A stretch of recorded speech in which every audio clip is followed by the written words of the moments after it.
అల్లు అర్జున్ గారి సినిమా మీద ఎంతమంది దుష్ప్రచారం చేసినా అది పార్ట్ 2 కదా. పుష్పాన్ని చూడకోకుండా ఎవడు ఆపలేడు. అక్కడ దాకా ఎందుకయ్యా?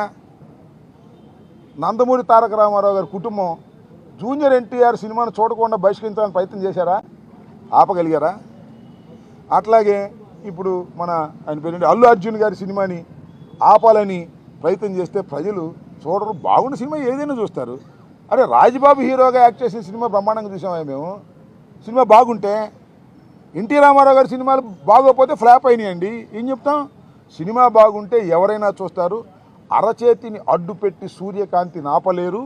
అదేవిధంగా ఇలాంటి ఎదవపోకళ్ళు పోయి సినిమాని ఆపలేరు అని మరొకసారి నిరూపించేటటువంటి కార్యక్రమం వస్తుంది. అల్లు అర్జున్ అయినా లేదా జూనియర్ ఎన్టీఆర్ అయినా లేకపోతే మరొకరైనా సినిమా బాగుంటే ఎవరైనా చూస్తారు, బాగోపోతే ఎవరు చూడరు. నాకు తెలిసి అందరూ ఉవ్విళ్ళు ఊడుతున్నారు. పుష్ప 2 చూద్దాం, దానిలో ఎంత బ్రహ్మాండంగా ఉంటుందని అందరూ ఎదురు చూస్తున్నారు. నేను కూడా ఎదురు చూస్తున్నా. మరి థియేటర్లోకి వెళ్ళి చూడాలంటే ఇబ్బందిని నేను కూడా పుష్ప 2 ఎలా ఉంటుందో చూడాలని నాకు బాగా కోరికగా ఉంది. ఎందుకంటే చాలా అద్భుతంగా పార్ట్ 1 అద్భుతంగా ఉంది కదా, హాలీవుడ్ స్టైల్లో ఉంది కదా, అందరినీ తలదన్నే విధంగా వెళ్ళాడు కదా అల్లు అర్జును. అందువల్ల బాగా జలసిగా ఉంది కొంతమందికి. మీ జలసి వల్ల మీ కడుపులు పుచ్చిపోతాయి, గుర్తుపెట్టుకోండి.